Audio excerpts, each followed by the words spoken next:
Hello everyone, সকলকে স্বাগত জানাই আজকের জিকে ক্লাসে। দেখো, আজ কিন্তু আমি তোমাদের জন্য আরও একটা কর্মসংস্থান পেপারের রাজ্য পুলিশ কনস্টেবলের জিকে ক্লাসটা নিয়ে এসেছি। বাদবাকি ক্লাসগুলো তো আমি তোমাদের দেওয়ার চেষ্টা করি, কিন্তু সময়ের জন্য ঠিক হয়ে ওঠে না, ঠিক আছে? তাই আমি জিকেটা তোমাদের সাথে আলোচনা করি, আর বাদবাকি ম্যাথ আর রিজনিংয়ের পিডিএফটা আমি গ্রুপে দিয়ে দিই। কিন্তু আমি চেষ্টা করছি আস্তে আস্তে এইগুলো করিয়ে দেওয়ার জন্য, ঠিক আছে? আমি অবশ্যই চেষ্টা করছি যে এগুলো করিয়ে দেবো, কারণ আমার অনেক ইচ্ছা করে ম্যাথগুলো করিয়ে দিলে আমার নিজের হেভি ভালো লাগে। অ্যাকচুয়ালি আমার ম্যাথ করতে খুব ভালো লাগে নিজেরই, তাই আমি চাই যে ম্যাথটাও তোমাদের করিয়ে দিতে, রিজনিংটাও করিয়ে দিতে। কিন্তু ওই যে সময়ের কথা বললাম, তাই আমি জিকেটা তোমাদের সাথে আলোচনা করছি। যদি আমি সময় পাই অবশ্যই ম্যাথ আর রিজনিংটা আলাদা আলাদা পার্ট করে দেবো ভিডিও, ঠিক আছে? মনে থাকবে? তাহলে চলো ক্লাসটা শুরু করি। দেখো, আজকে জিকে ক্লাস খুব গুরুত্বপূর্ণ ক্লাস, কিন্তু যারা ভিডিওতে প্রবেশ করে গেছো একটুও বেরিও না, স্কিপ করো না, অনেক কিছু আলোচনা করব আর এক এক করে যে কটা জিকে আছে কমপ্লিট করব। চলো তাহলে শুরু করি। আর হ্যাঁ, যারা পিডিএফ নেবে তারা কিন্তু গ্রুপে জয়েন হয়ে যাবে, ডেসক্রিপশন বক্সে লিংক দেওয়া থাকবে, ঠিক আছে? চলো তাহলে দেখি আজকের প্রথম প্রশ্ন কি বলেছে। দেখো, 1 নম্বর প্রশ্ন কি বলেছে? বলেছে কি, সালেম স্টিল প্ল্যান্ট ভারতের কোন রাজ্যে অবস্থিত? বলো, সালেম স্টিল প্ল্যান্ট ভারতের কোন রাজ্যে অবস্থিত? উড়িষ্যা, অন্ধ্রপ্রদেশ, তামিলনাড়ু না কর্ণাটক? আমরা প্রত্যেকে জানি যে সালেম স্টিল প্ল্যান্ট কোথায় অবস্থিত। Option C is the correct answer, Tamil Nadu. তামিলনাড়ুতে অবস্থিত সালেম স্টিল প্ল্যান্ট, তাই তো? আচ্ছা, এবার বলে ফেলো, রোয়েরকেল্লা স্টিল প্ল্যান্ট কোথায় অবস্থিত? এটা অবস্থিত উড়িষ্যাতে। কোন নদীর তীরে বলতে পারবে? রোডকেল্লা এটা কোন নদীর তীরে অবস্থিত? এটা তোমরা আমাকে কমেন্টে জানাবে। তাহলে বলো, তারপরে বলো, বোকারো কোন রাজ্যে অবস্থিত? বোকারো হচ্ছে ঝাড়খণ্ডে। আর যদি বলে ভিলাই, ভিলাই কোন রাজ্যে অবস্থিত? ভিলাই হচ্ছে ছত্তিশগড়ে। যদি বলে না বি ভি, ভি দিয়ে ভিলাই, বি দিয়ে বোকারো, ভিভিটা মনে রাখবে। এই দুটোই কিন্তু রাশিয়ার সহযোগিতায় তৈরি হয়েছিল। সালেমটাও রাশিয়ার সহযোগিতায় তৈরি হয়েছিল, ঠিক আছে? কিন্তু যদি বলে রোডকেল্লা কোন দেশের সহযোগিতায় তৈরি হয়, তাহলে অ্যান্সার হয়ে যাবে কি আমাদের? তাহলে আমাদের অ্যান্সার হয়ে যাবে জার্মানি। আর আমাদের পশ্চিমবঙ্গের দুর্গাপুর, এটা কোন দেশের সহযোগিতায় তৈরি হয়েছিল? এটা তৈরি হয়েছিল ব্রিটেনের সহযোগিতায়, মনে থাকবে। এবার বলে ফেলো, তামিলনাড়ুর বর্তমান মুখ্যমন্ত্রী কে আছে? তামিলনাড়ুর মুখ্যমন্ত্রী এম.কে. স্ট্যালিন। রাজ্যপাল কে আছে? আরিফ মোহাম্মদ খান। তাহলে কর্ণাটকের মুখ্যমন্ত্রী কে আছে? সিদ্দারামাইয়া। রাজ্যপালকে থাওলারচাঁদ গেহলট। অন্ধ্রপ্রদেশ আমরা প্রত্যেকে জানি যে টিডিপি, তেলেগু দেশম পার্টির নেতা। কি? তেলেগু দেশম পার্টির নেতা কে বলো? ওনাকে আমরা নরেন্দ্র মোদীর পাশে প্রচুরবার দেখেছি চাপদারি করে। কি হয়ে যাবে? চন্দ্রবাবু নাইডু। আর রাজ্যপাল কে আছে? মোহাম্মদ নাজির বা আহমেদ নাজিরও বলে। তার উড়িষ্যার মুখ্যমন্ত্রী মোহনচরণ মাঝি। রাজ্যপাল কে আছে এখন বর্তমানে? হরিবাবু কাম্বাপতি, ঠিক আছে? চলো 2 নম্বর প্রশ্ন দেখি। দেখো, চুনাপাথর হলো, চুনাপাথর কি আগ্নেয় শিলা, পাললিক শিলা না রূপান্তরিত শিলা? না, কোনোটাই নয়, চুনাপাথর বলেছে। 2-এর কি হয়ে যাবে? 2-এর, আচ্ছা বলো তো, চুনাপাথরের রূপান্তরিত রূপ কি? বলো বলো, কমেন্টে জানাও। দেখো, এখানে চুনাপাথর হলো option B is the correct answer, পাললিক শিলা। চুনাপাথর হলো পাললিক শিলা, ঠিক আছে? 2-এর বি হলো সঠিক অ্যান্সার। তারপরে 3 নম্বর প্রশ্ন কি বলেছে? ভারতীয় বিপ্লবীবাদের জননী বলা হয়েছে। জননী বলেছে, হ্যাঁ, জনক নয়, তাই অ্যান্সার কিন্তু ভুল করবে না। কি বলেছে? ভারতীয় বিপ্লবীবাদের জননী। জননী কাকে বলা হতো? অপশান কি? Option B is the correct answer. Option B correct answer. Madame কামাকে কি বলা হতো? ভারতের বিপ্লবীবাদের জননী বলা হতো। তাহলে জনক কাকে বলা হতো? ভারতের বিপ্লববাদের জনক কাকে বলা হতো? বাসুদেব বলবন্ত ফাড়কে, মনে থাকবে। 4 নম্বর প্রশ্ন দেখো, 13 পার্বণ উপন্যাসটি কার লেখা? বলেছে 13 পার্বণ উপন্যাসটি কার লেখা? কি হয়ে যাবে?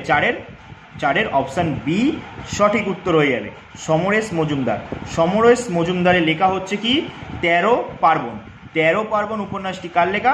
সমরেশ মজুমদারের লেখা, মনে থাকবে। তারপরে দেখো 5 নম্বর প্রশ্ন, কান চলচ্চিত্র উৎসব কোন দেশে হয়? কান চলচ্চিত্র উৎসব, এটা তো আমরা প্রত্যেকেই জানি, কারণ এটা আমরা প্রত্যেক বছরই কারেন্ট অ্যাফেয়ার্সে পড়ে থাকি, এবছরও পড়েছি যে কান চলচ্চিত্র উৎসব কোন দেশে পালিত হয়। এটা হয়ে থাকে ফ্রান্সে। ফ্রান্সে পালিত হয়ে যায়, যে অপশান ডি সঠিক অ্যান্সার, ফ্রান্সে হয়ে থাকে। ফ্রান্সের রাজধানী কি? প্যারিস। ফ্রান্সের মুদ্রা কি? ইউরো, তাই তো? আচ্ছা, ফ্রান্সের রাষ্ট্রপতি কে আছে বর্তমানে বলো তো? ফ্রান্সের রাষ্ট্রপতি আছে ইমানুয়েল ম্যাক্রন। ইমানুয়েল ম্যাক্রন, যিনি আমাদের ভারতের প্রজাতন্ত্র দিবসে এসেছিল, মনে আছে? এটা আবার কিন্তু ওই তোমার WBSI যে প্লি হয়েছিল সেখানে দিয়েছিল প্রশ্নটা, পিলিতে না, কেপিতে দিয়েছিল, KPSI পিলিতে দিয়েছিল।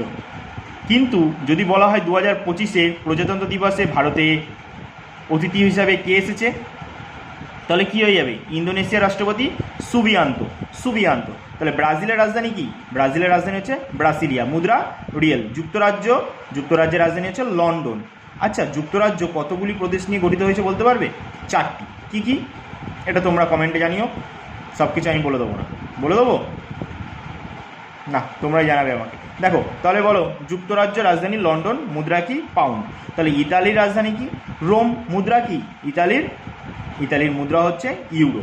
তাহলে বলো তো ইতালির রাষ্ট্রপতিকে?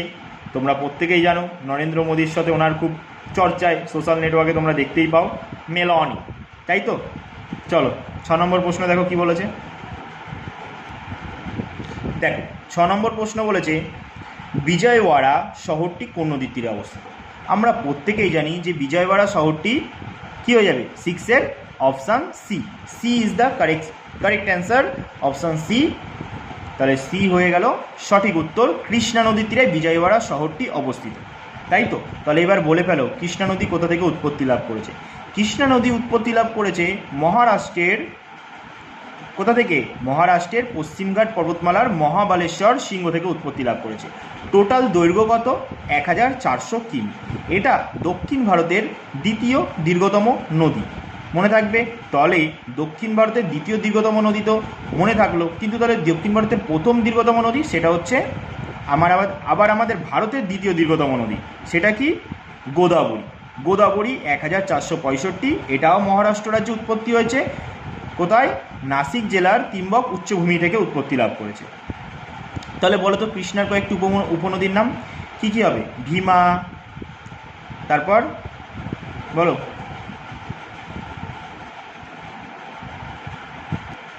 বলো কি কী হবে? ভীমা, মুসি, তারপর ঘটপ্রভা, মলপ্রভা, তারপর কি তুঙ্গভদ্রা, এগুলো সব কৃষ্ণার উপনদী তো। তাহলে বলো তো কাবেরী নদী কোথা থেকে উৎপত্তি লাভ করেছে? কাবেরী নদী উৎপত্তি লাভ করেছে কোথা থেকে? কাবেরী নদী উৎপত্তি লাভ করেছে আমাদের কর্ণাটক রাজ্যের কাবেরী তালা নামক একটা স্থান থেকে উৎপত্তি লাভ করেছে। তারপর এটা কর্ণাটক, কেরালা, তামিলনাড়ু, তারপর পুদুচেরির মধ্য দিয়ে যে বঙ্গোপসাগরে যেয়ে পড়েছে। কাবেরীর কয়েকটা উপনদীর নাম কি? হেমবতী, হেরেঙ্গি, ভবানী, মনে থাকবে তো? চলো। আর মহানদী উৎপত্তি লাভ করেছে কোথা থেকে? ছত্তিশগড় রাজ্যের সিয়াওয়া উচ্চভূমি বা দ্বন্দ্বকারণ্যও বলা হয় জায়গাটাকে, সেইখান থেকে উৎপত্তি লাভ করেছে মহানদী। মহানদীর ওপরেই তো আমাদের ভারতের সবথেকে দীর্ঘতম বাঁধ হীরাকুদ বাঁধ, মনে পড়ছে? 25.76 কিমি দীর্ঘ হীরাকুদ বাঁধ আছে মহানদীর ওপরে। তাহলে দেখো 7 নম্বর প্রশ্ন, বেঙ্গল গেজেট পত্রিকার সম্পাদক কে ছিলেন? বেঙ্গল গেজেট বলেছে, বেঙ্গল গেজেট পত্রিকা হচ্ছে আমাদের ভারতের প্রথম পত্রিকা। তাহলে এটা কত সালে হয়েছিল? 1780 সালে। তাহলে তখন কে পত্রিকার সম্পাদক ছিলেন? 7 এ হয়ে যাবে সঠিক অ্যান্সার, জেমস অগাস্টাস হিকি। তাহলে হয়ে গেল আমাদের এ হচ্ছে সঠিক অ্যান্সার, মনে থাকবে। আচ্ছা, মাস ম্যানের দুটো পত্রিকা বলো তো, একটা দিগদর্শন, সমাচার দর্পণ, মনে পড়ছে? এগুলো হচ্ছে মাস ম্যানের।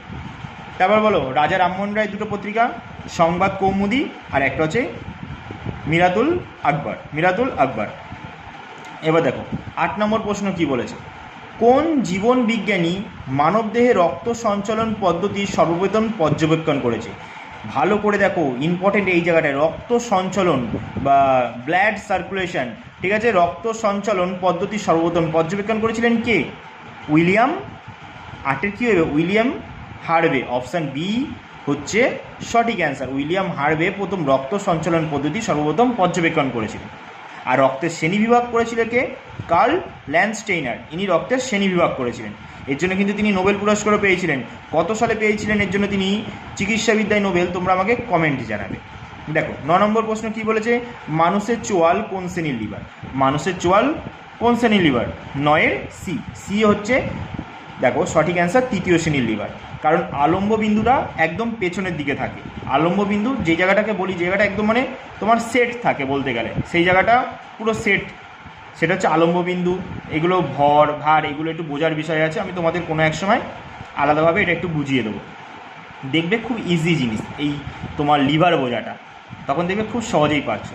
10 নম্বর প্রশ্ন কি বলেছে দেখো তো, বলেছে ভারতের কোন রাজ্যে প্রথম রাষ্ট্রপতি শাসন জারি হয়?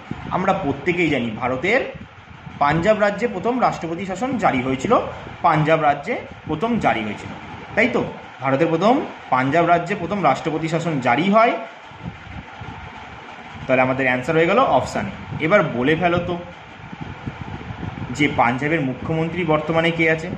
পাঞ্জাবের মুখ্যমন্ত্রী বর্তমানে ভগবন্ত মান। রাজ্যপাল কে আছে? গোলাপচন্দ্র কাটারিয়া। গোলাপচন্দ্র কাটারিয়া আছে, গোলাপচন্দ্র কাটারিয়া এখন হচ্ছে পাঞ্জাবের বর্তমান রাজ্যপাল আছে। পাঞ্জাবের রাজধানী কি? আমরা প্রত্যেকেই জানি চণ্ডীগড়, যেটা হরিয়ানারও রাজধানী। হরিয়ানার রাজধানী পাঞ্জাবের রাজধানী দুটোই সমান, চণ্ডীগড়। আর তোমাদের কাছে আমার একটা প্রশ্ন থাকবে, বর্তমানে আমাদের কোন রাজ্যে রাষ্ট্রপতি শাসন চলছে আর সবথেকে কোন রাজ্যে বেশি রাষ্ট্রপতি শাসন জারি হয়েছে? ঠিক আছে, বলো। গুজরাটের রাজধানী কি? গান্ধীনগর। রাজস্থানের হচ্ছে কি? জয়পুর। মহারাষ্ট্রের মুম্বাই। তাহলে গুজরাটের মুখ্যমন্ত্রী কে আছে? ভূপেন্দ্র প্যাটেল। রাজ্যপাল কে আছে? আচার্যদেব নারায়ণ। রাজস্থানের মুখ্যমন্ত্রী ভজনলাল শর্মা। রাজ্যপাল কিষাণ রাও। মহারাষ্ট্রের মুখ্যমন্ত্রী দেবেন্দ্র ফড়নবিস। আমরা প্রত্যেকেই জানি নির্বাচনে বিজেপি জিতেছিল, তাই এবার বিজেপির তরফ থেকে মুখ্যমন্ত্রী করা হয়েছে দেবেন্দ্র ফড়নবিসকে।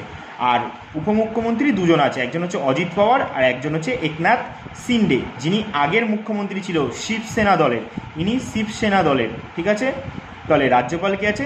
সিপি রাধাকৃষ্ণন। কিন্তু ইনি এখন আর রাজ্যপাল নেই, ইনি এখন ভারতের উপরাষ্ট্রপতি হয়ে গেছেন। কারণ জগদীপ ধনকর পদত্যাগ করার পর পুনরায় উপরাষ্ট্রপতি নির্বাচন হয়, আর সিপি রাধাকৃষ্ণন নমিনেট করা হয়েছিল ওখানে এনডিএ পার্টি থেকে। সেখানে সিপি রাধাকৃষ্ণন ভোটে জয়ী হয়ে এখন বর্তমান উপরাষ্ট্রপতি তিনি এখন আমাদের বর্তমান উপরাষ্ট্রপতি আছেন। তাহলে এখন মহারাষ্ট্রের রাজ্যপাল পদটা খালি আছে, ওখানেও কিছুদিন পর তোমরা কারেন্ট অ্যাফেয়ার্সে জেনে নেবে, যেহেতু ওখানে আবার রাজ্যপাল নিযুক্ত হবেন। চলো তার পরের প্রশ্ন দেখি। দেখো তার পরের প্রশ্ন কি বলেছে, 11 নম্বর বলেছে কি, ঘানাদা চরিত্রের স্রষ্টা কোন বাঙালি সাহিত্যিক? খুব ভালো একটা প্রশ্ন এটা, খুব ভালো একটা। ঠিক আছে, ভালো করে মনে রাখবে, প্রচুরবার পরীক্ষায় দিয়েছে। ঘানাদা চরিত্রের স্রষ্টা কোন বাংলা সাহিত্যিক, কে করেছিল? বিমল কর, নারায়ণ গঙ্গোপাধ্যায়, প্রেমেন্দ্র মিত্র না সমরেশ বসু? আমরা প্রত্যেকেই জানি ঘানাদা চরিত্রের স্রষ্টা হচ্ছে অপশান সি, প্রেমেন্দ্র মিত্র। প্রেমেন্দ্র মিত্র হচ্ছে ঘানাদা চরিত্রের স্রষ্টা, এটা আমরা জানি, তাই তো? তাহলে এবার বলে ফেলো তো, টেনিদা চরিত্রের স্রষ্টাকে? টেনিদা বলেছি, টেনিদা। ঠিক আছে, টেনিদা হচ্ছে নারায়ণ গঙ্গোপাধ্যায়। তাহলে যদি বলি বাটুল দি গ্রেট, নন্টে পন্টে, হাদাবোদা, এই চরিত্রগুলির স্রষ্টাকে? এগুলো হচ্ছে নারায়ণ দেবনাথ। নারায়ণ গঙ্গোপাধ্যায় আর নারায়ণ দেবনাথের ভিতরে গুলিয়ে ফেলবে না। যদি বলা হয় টেনিদা, তাহলে হয়ে যাবে কি নারায়ণ গঙ্গোপাধ্যায়। আর যদি বলা হয় বাটুল দি গ্রেট, নন্টে পন্টে, তারপর কি হাদাবোদা, এই চরিত্রগুলোর কথা বলা হলে তখন নারায়ণ দেবনাথ। মনে থাকবে? চলো 12 নম্বর প্রশ্ন দেখো তো কী বলেছে। বলেছে আন্তর্জাতিক নারী দিবস। আন্তর্জাতিক নারী দিবস কবে পালন করা হয়? Option B. তাহলে কি হয়ে যাবে আমাদের 12 নম্বর? অপশান বি সঠিক অ্যান্সার, 8ই মার্চ। আমরা প্রত্যেকেই জানি 8ই মার্চ আন্তর্জাতিক নারী দিবস পালন করা হয়। আচ্ছা এবার বলে ফেলো তো, 21শে মার্চ কি পালন করা হয়? 21শে মার্চ পালন করা হয় অরণ্য দিবস। 22শে মার্চ জল দিবস। 23শে মার্চ আবহাওয়া দিবস। আর 24শে মার্চ কি পালন করা হয়? যক্কা বা টিবি দিবস। আমরা প্রত্যেকেই এটা জানি। ঠিক আছে, তারপর দেখো 13 নম্বর বলেছি, ক্রোমোজোমের আবরণীকে কি বলা হয়? ক্রোমোজোমের আবরণীকে কি বলা হয়? মস্তিষ্কের আবরণীকে মেনিনজেস বলে, সবাই জানি। যদি বলা হয় কি ফুসফুসের প্লুরা, আর হৃৎপিণ্ডের পেরিকার্ডিয়াম। তাহলে বেঁচে রইল কি? ক্রোমোজোমের আবরণীকে কি বলে? পেলিকল। অপশান ডি সঠিক অ্যান্সার। 13 ডি হয়ে গেল সঠিক অ্যান্সার। পেলিকল সঠিক অ্যান্সার। ক্রোমোজোমের আবরণীকে কি বলা হয়? পেলিকল। মনে থাকবে। আর এগুলো তো বললাম। 14 নম্বর প্রশ্ন কি? বিহু ভারতের কোন রাজ্যের লোকনৃত্য? বিহু বলেছে, বিহু। বিহু ভারতের কোন রাজ্যের লোকনৃত্য? বিহু 3 ধরনের বিহু হয়, ঠিক আছে? দেখো এখানে বিহু হয়ে যাবে অপশান বি সঠিক অ্যান্সার। অসমে, অসমের লোকনৃত্য হচ্ছে বিহু। অসমেই পালিত হয় বিহু, ঠিক আছে? তাহলে বলো অসমের মুখ্যমন্ত্রী কে আছে বর্তমানে? হিমন্ত বিশ্ব শর্মা। রাজ্যপাল লক্ষণ প্রসাদ আচার্য। মনে থাকবে? তাহলে বলে ফেলো তো অসমের রাজধানী কি? অসমের রাজধানী হচ্ছে দিসপুর। অসমের দ্বিতীয় রাজধানী হিসেবে ঘোষণা করা হয়েছে, বলতে পারবে কোনটা? সেটা হচ্ছে কি? ডিব্রুগড়। ডিব্রুগড় দ্বিতীয় রাজধানী। আচ্ছা, অসমের তো একটা ক্লাসিক্যাল ডান্স আছে, সেটা কি? সাত্রিয়া। সাত্রিয়া হচ্ছে অসমের ক্লাসিক্যাল ডান্স। আর যদি বলা হয় তামিলনাড়ু, তাহলে কী হবে? ভারতনাট্যম, এটা তো ক্লাসিক। এছাড়াও যদি আর কী কী আছে? কুমি, কাবাদি, ওট্টানতুলাম, এইগুলো। কেরালা যদি বলা হয় মোহিনীঅট্টম, কথাকলি, তাহলে আর কী কী আছে? আর আছে কাইকুয়ালি, এইগুলো। কুচিপুড়ি অন্ধ্রপ্রদেশ, তারপর মণিপুরের, ওড়িশি ওড়িশার। কত্থক যদি বলা হয়, কত্থক কোথাকার? কত্থক হচ্ছে উত্তর ভারতের নৃত্য। যদি বেসিক্যালি তোমাদের যদি রাজ্য জিজ্ঞাসা করে তাহলে ইউপি অ্যান্সার করবে। কেমন? তারপর দেখো 15 নম্বর কি বলেছে? কোন তাপমাত্রায় ফারেনহাইট স্কেল ও সেলসিয়াস স্কেলের পাঠ সমান হয়? 15 নম্বর খুব বাচ্চাদের প্রশ্ন দিয়েছে। কোন তাপমাত্রায় ফারেনহাইট স্কেল ও সেলসিয়াস স্কেলের পাঠ সমান হয়? 15 নম্বরের অ্যান্সার কি হয়ে যাবে? 15 অ্যান্সার হয়ে যাবে অপশান বি সঠিক অ্যান্সার -40। -40। কোন তাপমাত্রায় ফারেনহাইট স্কেল ও সেলসিয়াস স্কেলের পাঠ সমান হয়? -40। মাথায় থাকবে। বলো এবার দুখানা আমি তোমাদের প্রশ্ন করি। বলো প্রথমে সেলসিয়াস স্কেল কে আবিষ্কার করে? সেলসিয়াস স্কেল কে আবিষ্কার করেছে? Andre Celsius. সেলসিয়াস স্কেল কে আবিষ্কার করেছে? Andre Celsius. আচ্ছা, সেলসিয়াস স্কেলের ঊর্ধ্বাঙ্ক কত যদি বলায়? এই তো সেলসিয়াস স্কেল, এর ঊর্ধ্বাঙ্কটা কত আর নিম্নাঙ্কটা কত? বলো। ঊর্ধ্বাঙ্ক হচ্ছে 100 আর নিম্নাঙ্ক হচ্ছে 0, আর মাঝখানে হচ্ছে মাইনাস কী হবে? -100। -100। আর এটা হচ্ছে সেলসিয়াস স্কেল। যদি ফারেনহাইট স্কেল বলে তাহলে ফারেনহাইট স্কেল কে আবিষ্কার করেছে? ফারেনহাইট স্কেল আবিষ্কার করেছে কে? Daniel Gabriel. Fahrenheit scale Daniel Gabriel. এর ঊর্ধ্বাঙ্ক কত? ঊর্ধ্বাঙ্ক হচ্ছে 212, আর নিম্নাঙ্ক হচ্ছে কত? 32, আর মাঝখানে হচ্ছে 180। মাথায় রাখবে, হ্যাঁ? আমি জানি এখানে বোঝা যাচ্ছে না ঠিক করে, আমার মুখের সাথে একটুখানি তোমরা মিলিয়ে লিখে নিও। মাঝখানে এটা 180। চলো এবার পরের প্রশ্ন দেখি। দেখো 16 নম্বর প্রশ্নে কি বলেছে, চলো দেখি। বলেছে কি ভারতীয় সংবিধানের কত নম্বর ধারায় রয়েছে 14 বছরের কম বয়সী শিশুদের কলকারখানা, খনি বা অন্য বিপজ্জনক কাজে নিযুক্ত করা যাবে না? আমরা প্রত্যেকেই জানি কিন্তু এর অ্যান্সারটা। কত নম্বর ধারায় বলা হয়েছে? হ্যাঁ, 16 কী হবে? 16 বলো বলো। আচ্ছা, 21 নম্বর ধারায় কী বলা হয়েছে? জীবন ও ব্যক্তিগত জীবনের ধারণা বলা হয়েছে। এখানে 21 নম্বর ধারাটা আমাদের যখন মৌলিক অধিকার রদ করা হয় না, তখন 20 ও 21 নম্বর ধারাটা ব্যতীত। তোমরা প্রত্যেকেই জানো সেগুলো, যে 21 নম্বর ধারায়, 22 নম্বর ধারায় এগুলো সব কী বলা হয়েছে, তাই তো? তাহলে বলে ফেলো তো যে 23 নম্বর ধারায় কী বলা হয়েছে? আচ্ছা, 23 নম্বর ধারা বলতে পারবে? যে আমাদের মৌলিক অধিকারের, আমরা তো জানি পার্ট 3-তে আছে, পার্ট 3-তে 12 থেকে 35 নম্বর ধারা পর্যন্ত মৌলিক অধিকার আছে। তার ভেতরে 14 থেকে 18 নম্বর ধারায় কী আছে? সাম্যের অধিকার। 19 থেকে 22 নম্বর ধারায় কী আছে? স্বাধীনতার অধিকার। তাহলে 21 আর 22 নম্বর ধারা আমাদের স্বাধীনতার ভিতরেই পড়ে যাচ্ছে। আর 23 থেকে 24 নম্বর ধারায় আছে শোষণের বিরুদ্ধে অধিকার, ঠিক আছে? আর তাহলে 25 থেকে 28 নম্বর ধারা ধর্মীয় স্বাধীনতার অধিকার। আর যদি বলা হয় 29 থেকে 30 সাংবিধানিক প্রতিবিধানের 29 থেকে 30 হচ্ছে কি? শিক্ষা ও সংস্কৃতির অধিকার। আর যদি বলা হয় 32 নম্বর ধারায় সাংবিধানিক প্রতিবিধানের অধিকার। মনে থাকবে? তাহলে বলো 23 নম্বর ধারায় কী বলা হয়েছে? 23 নম্বর ধারা তো শোষণের বিরুদ্ধে পড়ে গেল, শোষণের এই 23 থেকে 24 আমরা তো জানি। তাহলে বলো 23 নম্বর ধারায় কী বলা হয়েছে? 23 নম্বর ধারায় বলা হয়েছে যে মানুষ কেনা বেচা বা পাচার এসব সব বা বেগার খাটানো এসব সব নিষিদ্ধ। 24 নম্বর ধারায় বলা হয়েছে যে 14 বছরের কম বয়সী শিশুদের কলকারখানা, খনি বা কোনো বিপজ্জনক কাজে নিয়োগ করা যাবে না। তাহলে আমাদের অ্যান্সার কী গেল? অপশান ডি 24 নম্বর ধারা সঠিক অ্যান্সার, মনে থাকবে। তারপর দেখো 17 নম্বর প্রশ্ন বলেছে ভারতের মুখ্য নির্বাচন কমিশনারকে নিয়োগ করে থাকেন। ভারতের মুখ্য নির্বাচন কমিশনারকে নিয়োগ কে করে থাকেন? নির্বাচন কমিশনার আমরা প্রত্যেকে কে? অপশান সি রাষ্ট্রপতি করে থাকেন। 17-র কী হয়ে গেল? অপশান সি রাষ্ট্রপতি করে থাকেন। আমাদের বর্তমান রাষ্ট্রপতিকে দ্রৌপদী মুর্মু। 16তম নির্বাচনে 15তম রাষ্ট্রপতি হচ্ছে দ্রৌপদী মুর্মু। তিনি প্রথম আদিবাসী মহিলা রাষ্ট্রপতি আর দ্বিতীয় মহিলা রাষ্ট্রপতি। তাহলে প্রথম মহিলা রাষ্ট্রপতিকে প্রতিভা দেবী সিং প্যাটেল, যিনি আমাদের ভারতের 12তম রাষ্ট্রপতি ছিলেন, মাথায় থাকবে। তারপরে 13তম রাষ্ট্রপতি কে হন? তাহলে 11তম রাষ্ট্রপতি কে ছিলেন? 11তম রাষ্ট্রপতি ছিলেন আমাদের এপিজে আব্দুল কালাম স্যার, 11তম রাষ্ট্রপতি ছিলেন। 12তম ছিলেন প্রতিভা দেবী সিং প্যাটেল, 13তম কে প্রণব মুখার্জি, 14তম কে হয়েছে? 14তম হয়েছে রামনাথ কোবিন্দ, আর এই 15তম রাষ্ট্রপতি হয়েছে দ্রৌপদী মুর্মু। তবে নির্বাচনটা 16তম ছিল। তবে বর্তমান উপরাষ্ট্রপতিকে সিপি রাধাকৃষ্ণন, যিনি এই কিছুদিন আগেই এই পদে যুক্ত হয়েছেন, মনে থাকবে। চলো,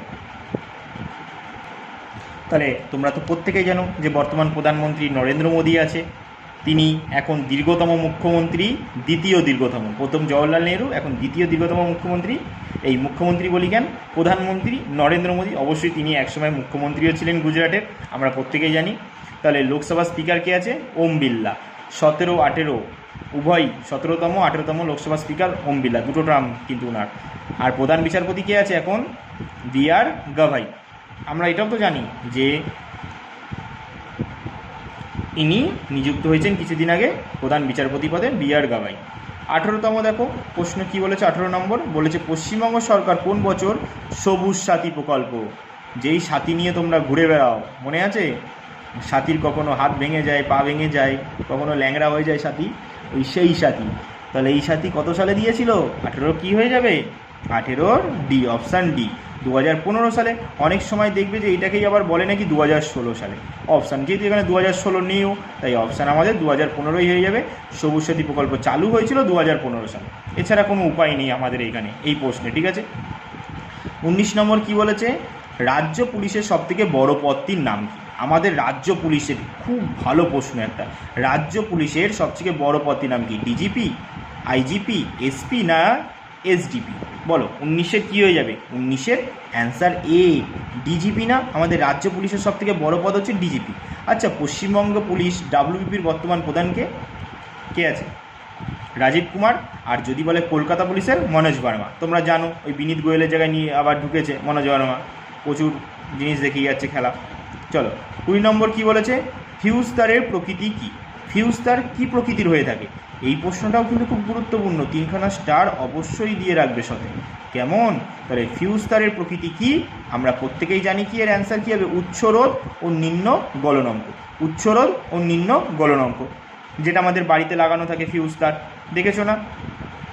তারপরের প্রশ্ন, লেপচা উপজাতি ভারতের কোন রাজ্যে দেখা যায়? খুব ভালো ভালো প্রশ্ন আছে আজকের সেটে, সত্যিকারের। লেপচা উপজাতি ভারতের কোন রাজ্যে দেখা যায়? তাহলে বলো লেপচা উপজাতি ভারতের কোন রাজ্যে দেখা যায়? লেপচা কী হয়ে যাবে? মহারাষ্ট্র, হিমাচল প্রদেশ, সিকিম না Tripura? Option C, C C হয়ে যাবে সঠিক অ্যান্সার। আমরা প্রত্যেকেই পড়েছি অনেকবার, এটা কম বেশি সকলেই জানি আমরা যে লেপচা উপজাতি সিকিমে বসবাস করে লেপচা উপজাতি। তাহলে সিকিমের রাজধানী কি? গ্যাংটক। সিকিমের মুখ্যমন্ত্রী কে আছে বর্তমানে? প্রেম সিং তামাং। প্রেম সিং তামাং, তিনি দ্বিতীয়বারের মতো আবার মুখ্যমন্ত্রী পদে যুক্ত হয়েছেন, কিন্তু এই নিয়ে দ্বিতীয় টার্মে আছে তিনি। তাহলে রাজ্যপাল কে আছে এখন বর্তমানে? বলো ওম প্রকাশ মাথুর, তাই তো? ওম প্রকাশ মাথুর আছে তো? হ্যাঁ, ওম প্রকাশ মাথুর বর্তমান রাজ্যপাল। ত্রিপুরার রাজধানী আগরতলা। মুখ্যমন্ত্রী কে? মানিক শাহ। রাজ্যপাল নাল্লু রেড্ডি বা ইন্দ্রসেনা রেড্ডি। হিমাচল প্রদেশের রাজধানী দুটো। শীতকালীন রাজধানী কি? ধর্মশালা। গ্রীষ্মকালীন সিমলা। তাহলে হিমাচল প্রদেশের মুখ্যমন্ত্রী কে আছে? কে আছে বর্তমানে হিমাচল প্রদেশের মুখ্যমন্ত্রী?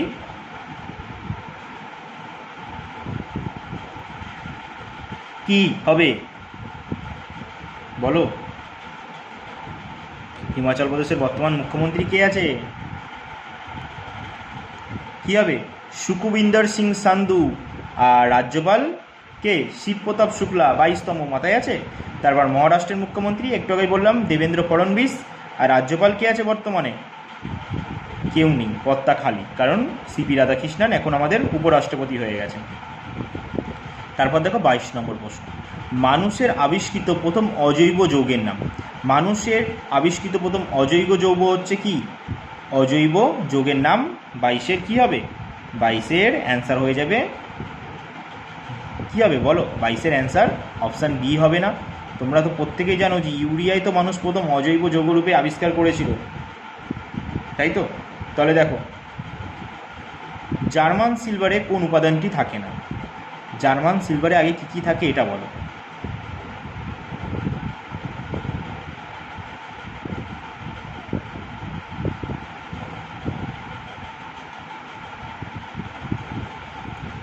জার্মান সিলভারে কোন উপাদানটি থাকে না? জার্মান সিলভারে টিন থাকে না, টিন থাকে না। তামা, দস্তা, নিকেল থাকে।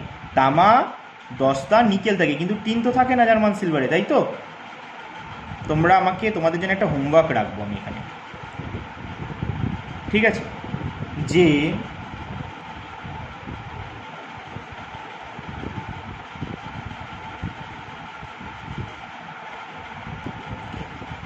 যে প্রশ্নটা হলো পিতল কোন কোন ধাতুর সংমিশ্রণে তৈরি হয়, ঠিক আছে? পিতলটা বলবে তোমরা আমাকে। চলো পরের প্রশ্ন দেখি, 24 নম্বর। জামশেদপুর শিল্পাঞ্চল কোন নদীর তীরে গড়ে উঠেছে? জামশেদপুর শিল্পাঞ্চল কোন নদীর তীরে? Option C, Subarnarekha. সুবর্ণরেখা ও খড়কাই নদীর তীরে, মনে পড়ছে? 24-এর অ্যান্সার কী হবে তাহলে? অপশান সি, সুবর্ণরেখা খড়কাই নদীর তীরে অবস্থিত জামশেদপুর শিল্পাঞ্চল। মনে আছে? চলো 25 নম্বর প্রশ্ন, এইটাই হচ্ছে শেষ প্রশ্ন আজকে। ভারতের লোকগণনা সর্বপ্রথম কবে শুরু হয়? ভারতের লোকগণনা শুরু হয়েছিল সর্বপ্রথম কত সালে?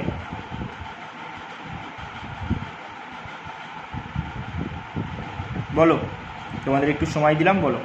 যতই রেকর্ডেড ভিডিও হোক না কেন, সময় একটু তোমাদের দিলাম আমি। আর যারা যারা পিডিএফ নেবে তারা কিন্তু অবশ্যই গ্রুপে জয়েন হয়ে যেও, ঠিক আছে?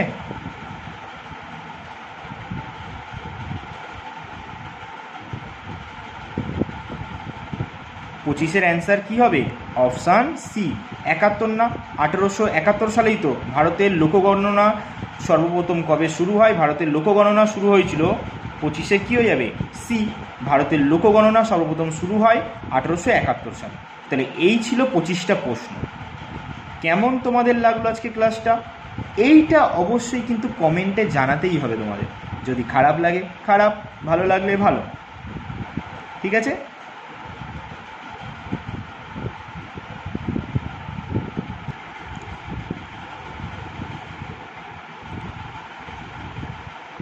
তাহলে এখানেই আজকের ক্লাসটা শেষ করি। তাহলে এখানেই ক্লাসটা শেষ করছি। দেখো 26 নম্বর দিয়ে তোমাদের কিন্তু অঙ্ক আছে, তারপর রিজনিংও আছে। দেখো 26 নম্বরের অঙ্কটা কি বলেছে দেখি তো একবার। বলেছে কি, স্থায়ী আমানতের ওপর পোস্ট অফিসে 12% সুদ দেয়।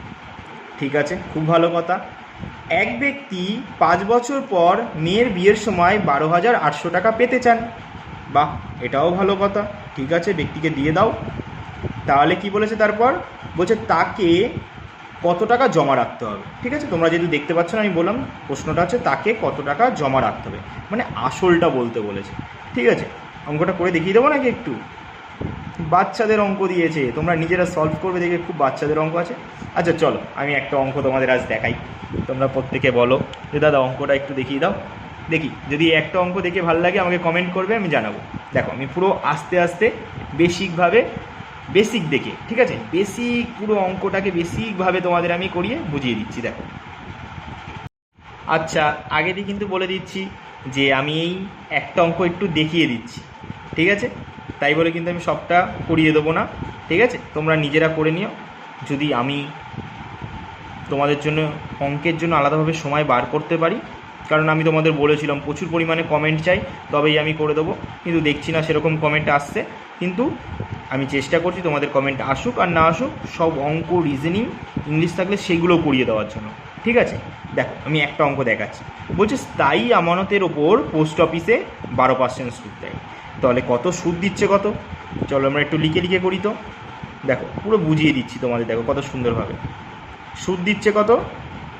12% হারে। খুব ভালো কথা। বলেছে কি এক ব্যক্তি 5 বছর, তাহলে সময় কত? সময় হচ্ছে 5 বছর। একটু লিখে লিখে করি না, একটা অঙ্ক দেখাচ্ছি তোমাদের, একটু ভালোভাবে দেখাই। 5 বছর, মেয়ের বিয়ের সময় কত টাকা পেতে চানছে?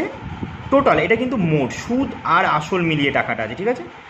আসল প্লাস সুদ মিলিয়ে কত? 12,800 টাকা। এটা সুদ আর আসল মিলিয়ে, কারণ এখানে আসলও আছে সুদও আছে। আর এবার আমাদের অ্যান্সার জানতে কি চেয়েছে দেখো, তাকে কত টাকা জমা রাখতে হবে। অপশান আছে হচ্ছে 6,500, 7,000, 7,500 আর 8,000। আমি তোমাদের দেখাতে পাচ্ছি না, ঠিক আছে? তবু তোমাদের আমি বলছি, দেখো তোমরা একটু দেখো অঙ্কটা, খুব সুন্দর। তাহলে কিভাবে করবো দাদা অঙ্কটা? দেখো পুরো ইজিভাবে শর্টকাটে করবো। দেখো তো, স্থায়ী আমানতের ওপর পোস্ট অফিসে 12% সুদ দেয়, তাই তো? তাহলে 12% সুদ দিচ্ছে, তাহলে কত বছরের জন্য টাকাটা রাখছে? 5 বছরের জন্য। তাহলে বলো তো, এক বছরেই যদি 12% সুদ দেয়, তাহলে 5 বছরে কত সুদ দেবে? টোটাল সুদ কত দেবে? এক বছরেই 12% সুদ দিচ্ছে, এক বছরে কত দিচ্ছে? 12%। তাহলে 5 বছরে কত দেবে? 5 বারং 60% সুদ দেবে, তাই তো? 60% সুদ দেবে, ঠিক বললাম তো? তাহলে দেখো আমরা সুদ কত পেলাম? 60%। আর আসলটা না, আমরা চলো একটু ধরে নিই। কেন ধরে নেবো? কারণ আসল তো তুমিও জানো না, আমিও জানি না, তাই তো? তাই আসলটা আমরা ধরে নিই 100। কেন 100 ধরলাম? পার্সেন্ট আছে, ধরে নিই চলো 100। তাহলে দেখো আসল ধরলাম 100, তাহলে সুদ কত পাবো? 60 টাকা পাবো। সুদ হচ্ছে 60 টাকা। তাহলে আসল আর সুদ মিলিয়ে টোটাল কত টাকা হলো? 160 টাকা। আর প্রশ্নেও দেখো বলেছে আসল আর সুদ মিলিয়ে টোটাল কত টাকা? কত বলেছে? 1200 বলি কেন, 12,800 টাকা বলেছে। আসল আর সুদ মিলিয়ে কত বলেছে? 12,800 টাকা। আমরাও বার করলাম আসল সুদ মিলিয়ে 160, প্রশ্নে বলেছে 12,800 টাকা। ঠিক বললাম তো? তাহলে এটাকেই বলে 2D মডেল। 2D মানে একটা জিনিসকে দুভাবে প্রকাশ করা। তোমরা দেখতে পাচ্ছ না, না? দেখো, একটা জিনিসকে দুভাগে প্রকাশ করা। আমরাও যেরম জিনিস বার করলাম, প্রশ্নেও সেরম জিনিস বলে বসে রয়েছে। আমরাও বার করলাম সুদ আসল 160, আর প্রশ্নে বলেছে কি 12,800 টাকা। তাহলে 160-এর ভ্যালুই 12,800, ডাইরেক্ট যায় গুণ করে এখানে, কিন্তু আমি তোমাদের ত্রৈরাশিকভাবে দেখাচ্ছি। তাহলে আমাদের বার করতে বলেছে কি, তিনি কত টাকা জমা রেখেছিলেন, বা আসলটা বার করতে বলেছিলেন। আসল আমরা কত ধরেছিলাম? 100, এটাই বার করতে বলেছে। তাহলে কি করব? ত্রৈরাশিক। চলো ত্রৈরাশিকটা দেখি। তাহলে কোয়েশ্চেন মার্কের ওপর যেটা আছে সেটা বসাবো, 12,800 এই 12,800 বসালাম। তারপর তলায় যেটা থাকবে সেটাকে ওপরে বসাবো, আর ওপরে যেটা থাকবে সেটাকে নিচে। 0 0 কাটলাম, 4 দিয়ে কাটলে 4 4 16, 4 দিয়ে কাটলে 3 4 12, 4 2 8 আর 2 0। আবার 4 দিয়ে কাটি, 4 8 32 আর 2 0। তাহলে ওপরে বেঁচে রইল 10 ইন্টু, তাহলে 800 ইন্টু 10 বেঁচে রইল। তাহলে কত হয়ে গেল? 8,000 টাকা। এটাই কি হয়ে গেল? এটাই আমাদের অ্যান্সার। আমি তোমাদের অপশান দেখিয়ে দিচ্ছি, দেখো কোথায় আছে। দেখো, এই দেখো অপশান ডিতে রয়েছে। তাহলে কি হয়ে গেল? আমাদের অপশান ডি হয়ে গেল সঠিক উত্তর। তাহলে কেমন লাগলো অঙ্কটা বলো, কমেন্টে জানাবে, ঠিক আছে? দেখো তারপরেও দেখো খুব ভালো একটা অঙ্ক দিয়েছে। একটি গোলাকার পার্কের ব্যাস বলে দিয়েছে কত? 40 মিটার। তোমরা নিশ্চয়ই জানো গোলকের বলে দিয়েছে 40 মিটার। পার্কটির বাইরের চারপাশে 5 মিটার চওড়া রাস্তা, একটি রাস্তা আছে। এবার প্রতি বর্গ মিটারে 7 টাকা হিসেবে রাস্তাটি বাঁধাতে কত খরচ হবে? খুব সহজ প্রশ্ন এটা, এটাও খুব সহজ, একদম ইজি প্রশ্ন দিয়েছে। তোমরা করে দেখো। 28 নম্বরের প্রশ্নটাও দেখো, আরও সুন্দর প্রশ্ন। এ এর 2/3 = বি এর 75%, এ বি এর মান কত? বাচ্চাদের অঙ্ক, এ তো একদম এরকম বাচ্চাদের ছবি আর বেরিয়ে যাবে। এ এর 2/3 = বি এর 75%, তুললে তলায় কত আসে? 100, ভাঙালে 25 দিয়ে কাটলে 3 25 75, 25 দিয়ে কাটলে কত হচ্ছে? 4 25 100, তাই তো? আর কি আছে বলো এই অঙ্কের ভিতরে? কি আছে 3 3 9 কত হয় বলো। এবার কি করবে, আর কি আছে এর ভিতরে, কিছুই তো নেই। এবার জাস্ট জিনিসটা সলভ করে অ্যান্সারটা তোমরা বলে দেবে, ঠিক আছে। তোমরা চলো তো এই অ্যান্সারটা তোমরা আমাকে কমেন্টে জানাবে। এর ভিতরে আর কিচ্ছু নেই, আমি সব করে দিয়েছি, এখানে জায়গা নেই তাই দেখাচ্ছি না আমি, ঠিক আছে। আর কি আছে এর ভিতরে দেখো, কিচ্ছু নাই, চলো দেখাই তাও। দেখো তাহলে কী রইল ওপরে 2a আর নিচে রইল এখানে 3 সমান সমান এখানে কি রইল 3b আর নিচে রইল 4, তাই তো। এবার আমরা কি জানি, মাঝখানে সমান সমান থাকলে ওপরের সংখ্যাগুলোর লসাগু করে নিচে কি করব, গুণ করব। তাহলে 3 আর 2 এর লসাগু কত হয় 6 করব। তাহলে 6 দিয়ে দুটোকে গুণ করে দেবো। কেন দাদা 6 দিয়ে গুণ করলাম, কারণ এ আর বি এর পাশে না কোনো সংখ্যা রাখা যাবে না, তাই সংখ্যাগুলোকে সরানোর জন্য ওপরেরগুলোর লসাগু নিয়ে আমরা নিচে গুণ করি। তাহলে এবার কাটো, 3 দিয়ে 2 দিয়ে কাটলে 3 দুগুণী 6, 3 দিয়ে কাটলে 3 দুগুণী 6, তাহলে এর মান কত বেরোলো 3 3 9। দেখি কোথায় আছে, এই দেখো 9, আর এই দেখো 4 দুগুণী 8, কোথায় আছে, এই দেখো 9:8। বুঝেছো? তাহলে কত সুন্দর না অঙ্কগুলো, দেখবে তোমরা, আমি পিডিএফটা দেবো, খুব সুন্দর সুন্দর অঙ্ক আছে, তোমরা করো, ঠিক আছে। তাহলে এখানেই ক্লাসটা শেষ করছি, দেখা হবে তোমাদের সঙ্গে পরবর্তী আরও একটা গুরুত্বপূর্ণ ক্লাসে। ততক্ষণের জন্য টাটা সকলকে।